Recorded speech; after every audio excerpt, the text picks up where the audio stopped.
Good morning friends. मैं Manish sir आपको mathematics M1 का पार्ट पढ़ाता हूँ। आज से लेके 2 साल तक हम M1 पार्ट पढ़ने वाले हैं। मैथमेटिक्स 1 जैसे आपने 9th-10th में आपको मैथमेटिक्स 1 और 2 ये सेक्शंस थे, वैसे यहाँ पर भी हमें मैथमेटिक्स 1 और 2 सेक्शन है, जिसका मैथमेटिक्स 1 का सेक्शन में मनीष काजड़े आपको पढ़ाऊँगा। ठीक है, तो अब तक आपने जो कुछ भी 9th या 10th में ज्योमेट्री में पढ़ा है, मैक्सिमम पार्ट जो ज्योमेट्री में पढ़ा है वो पार्ट और उसका एक्सटेंशन हमें 11th में एंगल्स एंड इट मेजरमेंट हो या ट्रिग्नोमेट्री सेक्शन हो या कोऑर्डिनेट सेक्शन हो, ठीक है, या प्रोबेबिलिटी हो, ये पूरा सेक्शन में हमें वो पढ़ना है। ठीक है, ये सारे नाम आप पहले भी सुन चुके हो, आपको ये इसकी इन्फॉर्मेशन पहले भी है। ठीक है, तो उसमें एक बात ऐसी है कि सबसे पहले यहाँ पर आपने अगर पढ़ा होगा, ये नाम है एंगल एंड इट्स मेजरमेंट। ठीक है, एंगल एंड इट्स मेजरमेंट आप कहोगे कि यार सर एंगल तो हमने 9th के चैप्टर नंबर 1 में पढ़ा था। यस, 9th और 10th के अगर आपके पास टेक्स्ट बुक है तो आप उसको बार बार रीड कीजिए। बार बार रीड करने पे होता क्या है, जो बेसिक कंसेप्ट है हमारा, वो बेसिक कंसेप्ट हमारा एकदम परफेक्ट बन जाता है। ठीक है, तो ये जो है ये हमारा फर्स्ट लेसन का फर्स्ट लेक्चर है, इसलिए थोड़ा सा मैं इन डिटेल जाऊंगा, बार बार कुछ मैं चीज़ें दोहराते रहूँगा कि आपको क्या करना है क्या नहीं करना है। ओके, तो वो चीज़ें आप एक बार जब मैं यहाँ से बोलता हूँ तो आप करोगे तो आपको बहुत ही बढ़िया यहाँ पे फ़ायदा इसका हो सकता है। तो सबसे पहली चीज़ ये है कि ऑनलाइन लर्निंग को आपको कैसे फेस करना है। ये जो ऑनलाइन है ये लगभग आप में से 100% बच्चे फर्स्ट टाइम इसको फेस कर रहे हैं। तो जब हम यहाँ पर पढ़ाएंगे तब आपके हाथ में एक नोटबुक और एक पेन होनी चाहिए फॉर टेकिंग रनिंग नोट्स। ठीक है, जैसे हम यहाँ पर कुछ डेफिनेशन लिख के देते हैं, कुछ डिक्टेट करते हैं, तो आपको वो लिख के लेना है। ओके, और अगर आपको वो जैसे आप वो लिख के लेते हो तो उसके बाद वो आपको रिवाइज़ करना है। ठीक है, तो रिवाइज़ कीजिए, नोट्स निकालिए, और हमारी तरफ से भी नोट्स प्रोवाइड किए जाएंगे। ठीक है, जो प्रो बैच में जिन्होंने एडवांस मतलब एडमिशन कंफर्म किया है उनको यहाँ पर भी नोट्स दिए जाएंगे। ठीक है, तो ये जो चीज़ें हैं ये हम यहाँ पर आपको प्रोवाइड करेंगे। कुछ DPPs भी देंगे वर्कशीट के इसमें, जो MCQ फॉर्मेट में रहेगी। ठीक है, वो आपको सॉल्व करने हैं इसके ऊपर। ठीक है, और जो कुछ भी क्वेश्चंस हम आपको देंगे जो आपके टेक्स्ट बुक में होंगे, 11th के टेक्स्ट बुक में, आप टेक्स्ट बुक परचेस कीजिए बाहर जाकर, मार्केट में अब अवेलेबल है, तो वो टेक्स्ट बुक के एग्जांपल्स आपको सॉल्व करने हैं। ओके, तो जितना कुछ भी मुझे इंस्ट्रक्शंस कहने थे वो लगभग मैंने सारे कह दिए हैं, लेकिन फिर भी अगर कुछ बच जाए तो मतलब जैसे हम कंटिन्यूशन करेंगे उसमें आपको मैं इसका बताता जाऊँगा। ओके, तो चलिए हम स्टार्ट करते हैं हमारा लेक्चर, जिसमें है चैप्टर का नाम है एंगल्स एंड इट्स मेजरमेंट। अगर हम सेक्शन वाइज इसको डिवाइड करें तो ये ट्रिग्नोमेट्री सेक्शन का पार्ट आता है। कौन सा पार्ट आता है? ट्रिग्नोमेट्री सेक्शन का। ठीक है, सो पहले 3 चैप्टर है हमारे 11th के, angle and its measurement, trigonometry 1, trigonometry 2, ये 3 चैप्टर हम ट्रिग्नोमेट्री सेक्शन में कंक्लूड करते हैं। उसके बाद आता है मैट्रिसेस। ठीक है, फिर straight line, circle and conic section, ये कोऑर्डिनेट ज्योमेट्री में, और उसके बाद जो बचता है वो प्रोबेबिलिटी और वो, ठीक है, वो अलग सेक्शन रहेगा। अब यहाँ पर हमें देखना है angle and its measurement. So angle मतलब क्या होता है बच्चों? एंगल मतलब it is nothing but the combination of 2 rays which are originating from a same point. 2 ऐसे रेज जो सेम पॉइंट से ओरिजिनेट होते हैं, उन रेज के कॉम्बिनेशन को हम एंगल कहते हैं। ठीक है, सो एंगल आपने पढ़ा है बेसिक 9th में। ठीक है, उसका एप्लीकेशन आपने 10th में भी किया। अब यहाँ पर हमें क्या करना है, उसका एडवांस वर्जन देखना है, जिसका कंसेप्ट का पहला नाम है डायरेक्टेड एंगल्स। ठीक है, सो ये डायरेक्टेड एंगल क्या चीज़ है? यहाँ पर एंगल और डायरेक्टेड एंगल ये दोनों कुछ अलग है क्या? तो यस, ये दोनों अलग चीज़ें हैं, और एंगल और डायरेक्टेड एंगल ये अलग चीज़ें कैसे है ये अब हम यहाँ पर देखेंगे। ठीक है, तो चलिए देखते हैं हम हमारा फर्स्ट कंसेप्ट डायरेक्टेड एंगल। तो जैसे कि मैंने पहले आपको कहा था कि डायरेक्टेड एंगल और हमारे जो सिंपल एंगल जो हमने आज तक पढ़े थे वो डिफरेंट है। वो डिफरेंट क्यों है, कैसे है, ये हम देखेंगे। तो एंगल, किसी भी एंगल का अगर हम मेजरमेंट निकालते हैं तो उसका मेजरमेंट आप प्रोट्रैक्टर यूज़ करके निकाल देते हैं। ठीक है, वो 1 to 180 डिग्री उसके हिसाब से आप उसका एंगल मेजर कर देते हैं। एम आई करेक्ट? सो अगर ये चीज़ ऐसी है एंगल के लिए, सो देखिए फॉर एग्जांपल इस एंगल, ये जो 2 डायग्राम्स है, यहाँ पर ऐसा एज्यूम कीजिए कि यहाँ पर कुछ भी नहीं लिखा है, ये ना यहाँ पर टर्मिनल आर्म लिखा है और ना ही यहाँ पर इनिशियल आर्म लिखा है, बस ये एक एंगल है कोई तो भी, ठीक है। एंगल का नाम है AOB। अगर AOB इस एंगल का नाम है तो इस एंगल का मेजरमेंट लेटस से हम क्या कहते हैं, x degree. x is equal to कुछ भी वैल्यू अगर हमें मेजर करनी, सपोज ये मैंने कह दिया कि 45 डिग्री है, ठीक है। इसका मेजरमेंट मैंने कितना कह दिया, 45 डिग्री। अगर ये 45 डिग्री बनता है तो इसका मेजरमेंट कैसे काउंट करते थे हम, डी को, प्रोटेक्टर को यहाँ पर रखते थे, ठीक है। यहाँ से 0 से कैलकुलेट करते हुए उसको हम मेजर करते थे, करेक्ट। तो यही सपोज इसके अपोजिट में मैंने एक डायग्राम निकाली, सपोज ये डायग्राम मैंने निकाली यहाँ पर, इसको भी हम कैसे काउंट करते थे, सेम यहाँ पर प्रोटेक्टर रख के हम यहाँ से यहाँ पर काउंट करते थे। लेकिन अब यहाँ डायरेक्टेड एंगल में मैंने जैसे आपको बताया कि डायरेक्टेड एंगल एक अलग चीज़ है, थोड़ा अलग कंसेप्ट है।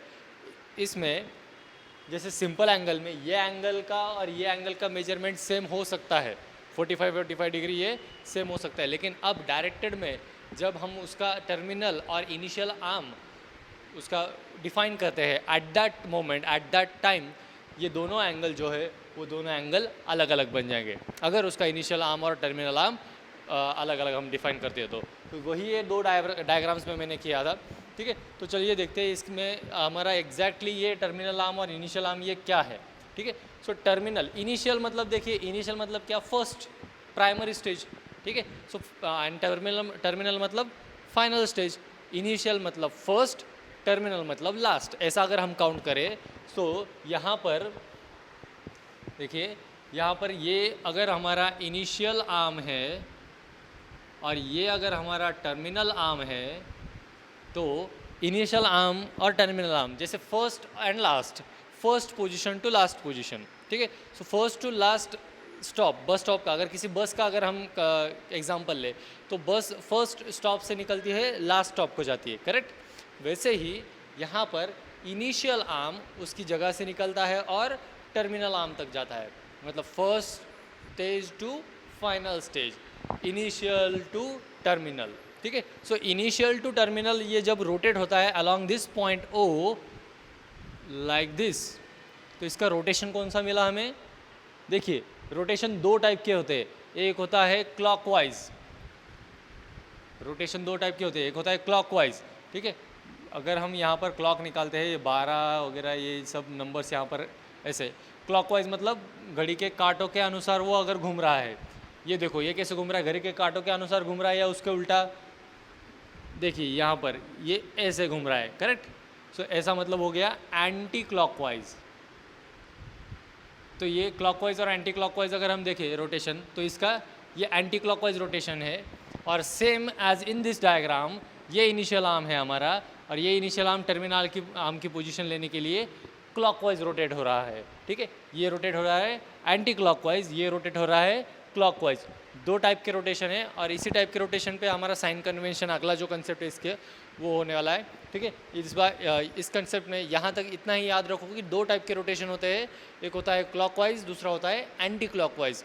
क्लॉकवाइज मतलब घड़ी के अनुसार, घड़ी के कांटे जैसे घूमते हैं उसके अनुसार घूमना, और एंटी क्लॉकवाइज मतलब घड़ी के कांटों के अपोजिट डायरेक्शन में घूमना, ठीक है। तो यहाँ पर इस पर्टिकुलर डायग्राम में, फर्स्ट डायग्राम में क्या हुआ है, इनिशियल आर्म OA, उसको टर्मिनल आर्म की पोजीशन चाहिए। In this case initial arm rotates to the terminal arm in anti clockwise direction. Similarly in this case initial arm to take the position of terminal arm, अगर कोई initial arm है उसको terminal arm की position लेनी है तो वो यहाँ पर क्लॉकवाइज मैनर में यहाँ पर रोटेट हो रहा है। तो ये दोनों एंगल जो है, ये दोनों एंगल AOB एंगल ही है, ये दोनों एंगल AOB एंगल से ही है। लेकिन यहाँ पर ये दोनों एंगल जो है, ये एंगल AOB और ये एंगल AOB, ये दोनों एंगल्स यहाँ पर इक्वल नहीं है। क्यों नहीं है? क्योंकि डायरेक्टेड एंगल्स जो है, डायरेक्टेड एंगल का इनिशियल और टर्मिनल हम कह सकते हैं, हमें पता है उसका इनिशियल आर्म क्या है और टर्मिनल आर्म क्या है। जैसे ही इनिशियल टू टर्मिनल जाता है तो अगर उसका रोटेशन एंटी क्लॉकवाइज होता है तो वो एंगल बनता है पॉजिटिव, और अगर उसका रोटेशन क्लॉकवाइज होता है तो वो एंगल बनता है नेगेटिव। अगर कोई इनिशियल आर्म टर्मिनल आर्म की पोजीशन लेने के लिए क्लॉकवाइज घूमता है, देखिए क्लॉकवाइज घूमता है तो निगेटिव, और एंटी क्लॉकवाइज घूमता है तो पॉजिटिव एंगल होता है। देखिए फिर इसका मतलब अगर कोई डायरेक्टेड एंगल है तो उसको डिनोट भी कैसे किया जाता है, जैसे सिंपल एंगल जैसे मैंने अभी वहाँ पर लिखा, देखिए एंगल ए ओ बी। तो डायरेक्टेड एंगल अगर हो तो डायरेक्टेड एंगल की नोटेशन ऐसी बनती है, ये एंगल का साइन उसको ऐसा आर्क देना, this is the symbol of directed angle. ठीक है, तो डायरेक्टेड एंगल मतलब क्या, एंगल का सिंबल निकालना और उसको आर्क निकाल देना। मतलब यहाँ पर directed angle A O B in this diagram and directed angle AOB in this diagram, these two angles are not equal। अगर हम ये इनिशियल और टर्मिनल आर्म जैसे आपने 9th-10th में पढ़ा था वैसा अगर हम यहाँ पर कंसिडर करें तो यहाँ पर होता क्या है, ये दोनों एंगल इक्वल हो जाएंगे अगर 9th के कंसेप्ट के हिसाब से देखें तो, वो सिंपल एंगल अगर हम कंसिडर करें तो। लेकिन जैसे हमने यहाँ पर initial arm terminal arm introduce किया एट दैट टाइम, ये जो है वो उसका रोटेशन क्लॉकवाइज और एंटी क्लॉकवाइज मिला। अगर रोटेशन क्लॉकवाइज है तो वो एंगल निगेटिव है, अगर रोटेशन एंटी क्लॉकवाइज है तो वो एंगल पॉजिटिव है। सो देयरफॉर हुआ क्या, यहाँ पर directed angle A O B and directed angle ये दूसरा ए ओ बी, ये दोनों एंगल्स इक्वल हम नहीं कह सकते। ये दोनों एंगल्स क्या होते हैं, इक्वल नहीं होते। क्यों नहीं होते, बात समझ में आई? क्योंकि एक का रोटेशन भले इसका अमाउंट ऑफ रोटेशन ये 45 डिग्री हो और ये भी 45 डिग्री हो, लेकिन इसका रोटेशन ये एंटी क्लॉकवाइज है, दैट्स वो पॉजिटिव 45 होगा, और ये जो है ये क्लॉकवाइज है इसलिए इसका निगेटिव 45 होगा। देखिए फॉर एग्जांपल ये 45 डिग्री है, ये 45 डिग्री है, दोनों का मेजरमेंट इक्वल है 45 degree, the magnitude is same, magnitude is same 45 ऐसे में हम इसको कह सकते हैं कि ये इक्वल है। Yes it is equal, 45 degree is equal to 45 degree. But as we observe the rotation, अगर हम रोटेशन देखते हैं तो रोटेशन में 45 डिग्री इस एंगल का जो मेजरमेंट है वो बनता है पॉजिटिव 45, और इस एंगल का जो मेजरमेंट है वो बनता है निगेटिव 45। अब बताओ वाला, किसी बच्चे को अगर निगेटिव मार्किंग वाली कोई एग्ज़ाम हो उसमें किसी बच्चे को पॉजिटिव 45 मार्क्स है और किसी बच्चे को निगेटिव 45 मार्क्स है, उनका रैंक सेम आ सकता है? या वो हम कह सकते हैं कि पॉजिटिव 45 और निगेटिव 45 ये दोनों एंगल्स सेम है? नहीं। या दोनों मार्क्स सेम है या दोनों क्वांटिटी सेम है?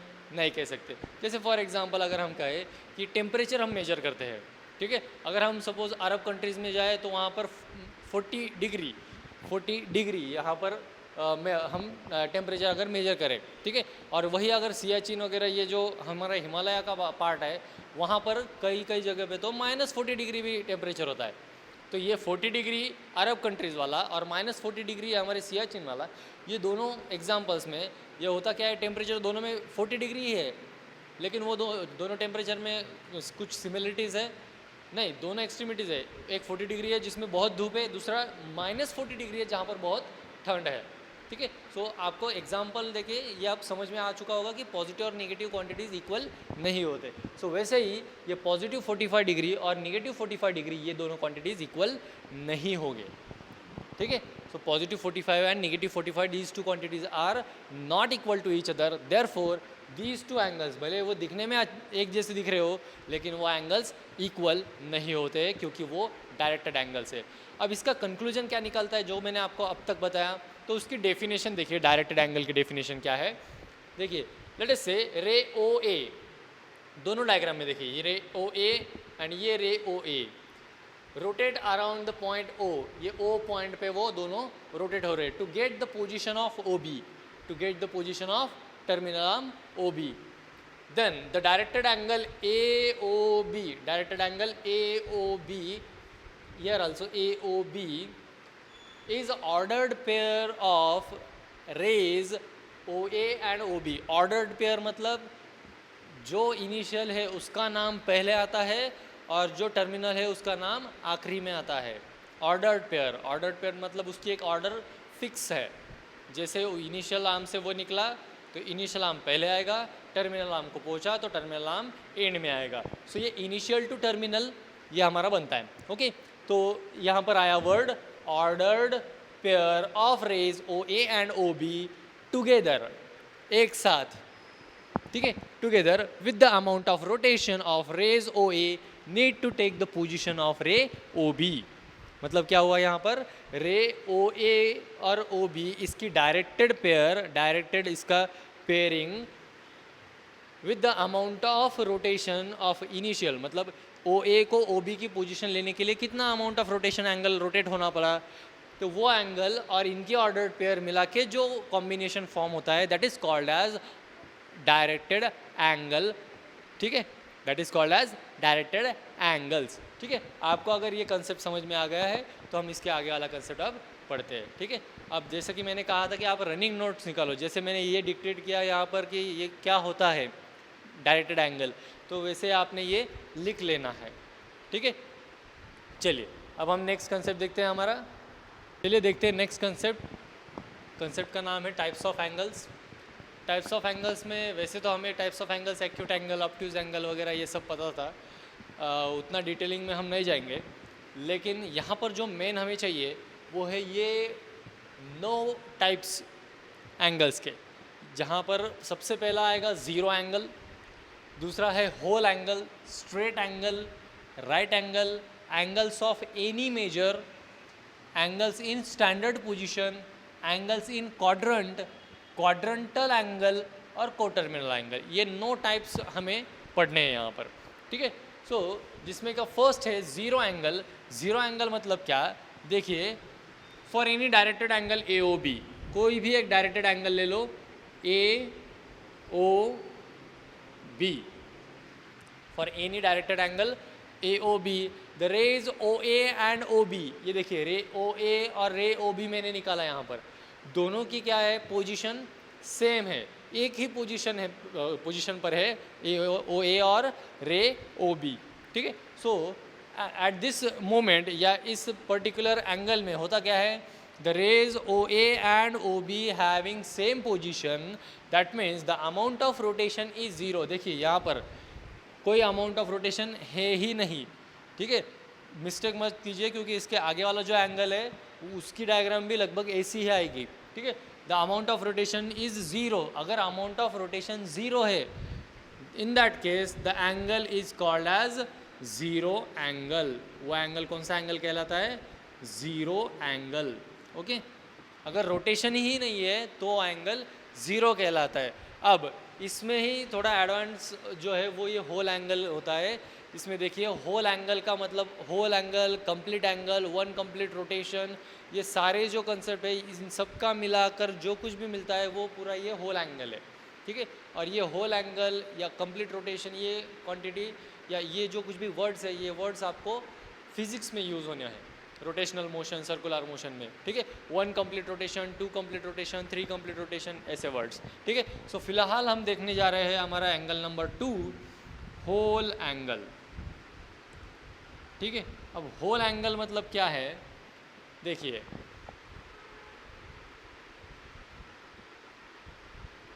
यहाँ पर अब होल एंगल की डेफिनेशन में आपको देता हूँ। द इनिशियल आर्म, जो भी हमारा इनिशियल आर्म है, initial arm let us say O A is our initial arm.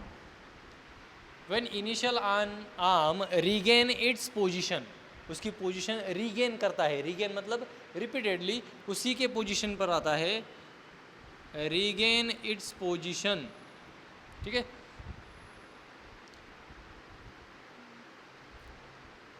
यहाँ पर देखिए initial arm regain its position after rotation, after complete rotation, after a complete rotation anti clockwise.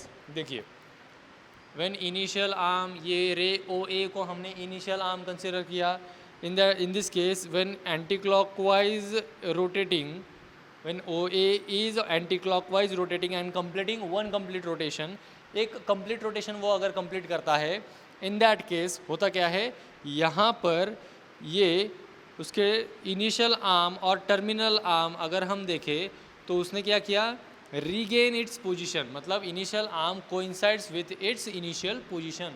Initial arm उसकी जो पहली वाली position थी उस पहली वाली पोजीशन पे फिर से आ गया, मतलब हमने एक रोटेशन कंप्लीट किया। ठीक है, जैसे मंदिर में अगर आप जाओ तो प्रदक्षिणा का ये करते हैं ना, कंप्लीट करते हैं, सेम वैसे ही भगवान के साइड से गए, राइट साइड से, लेफ्ट साइड से आ गए, तो उसका मतलब क्या हुआ, आपने एक कंप्लीट रोटेशन कंप्लीट कर लिया। ठीक है, आप वही से स्टार्ट करते हो फिर से वहीं पर आते हो ना, करेक्ट, तो वो होता है कंप्लीट रोटेशन। तो ये भी वही है, व्हेन रे O A finishes its complete rotation anti-clockwise, then it regains its position. This angle is called as whole angle. अब ये एंटी क्लॉकवाइज हुआ, दैट्स वाई इसका एंगल का मेजरमेंट मिलेगा हमें प्लस 360 डिग्री। अब वही अगर इसका रोटेशन हम चेंज करें, इसका रोटेशन अगर हम क्लॉकवाइज करें, ये क्लॉकवाइज है ना, यहाँ पर घड़ी के अनुसार घूम रहा है, तो अगर ये रे हमारा ओ ए और इसका फाइनल पोजीशन अगर समझो हम ओ बी पकड़ ले, तो ये एंटी क्लॉकवाइज घूमने के बाद इसका मेजरमेंट हो जाएगा 360 डिग्री। जैसे कि पहले हमने पढ़ा है कि पॉजिटिव एंगल और नेगेटिव एंगल क्या होते हैं।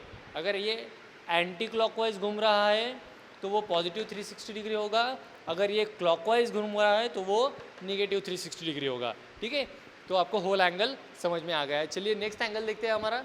देखिए अब तक हमने कंप्लीट किया जीरो एंगल, होल एंगल, अब हम देखने जा रहे हैं straight angle.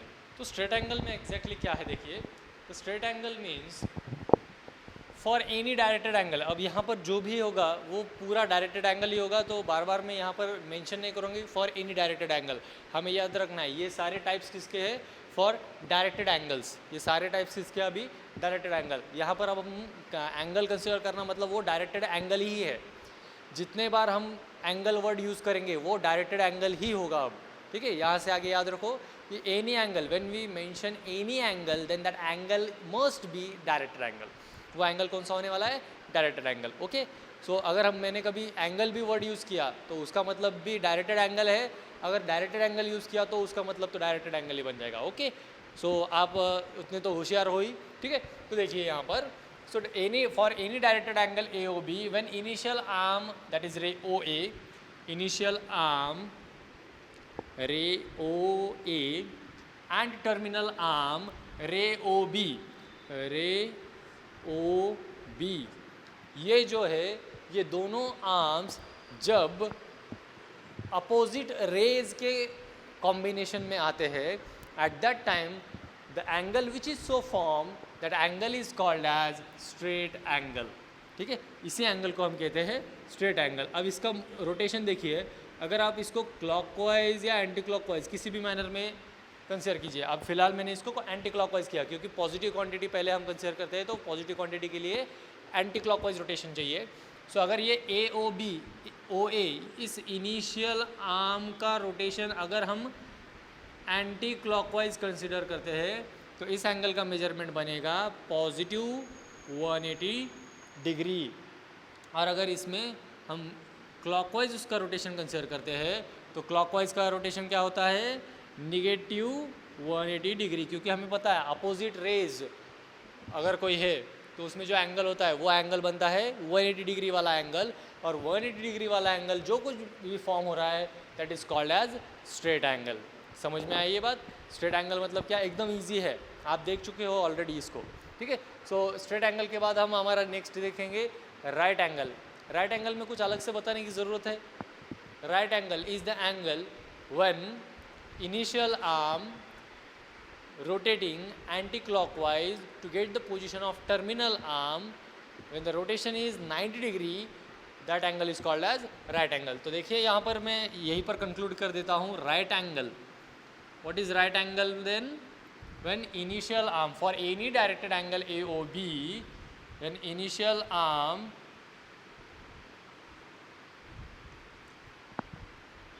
suppose ray OA as we have considered in all examples and terminal arm that is ray OB forming a 90 degree angle forms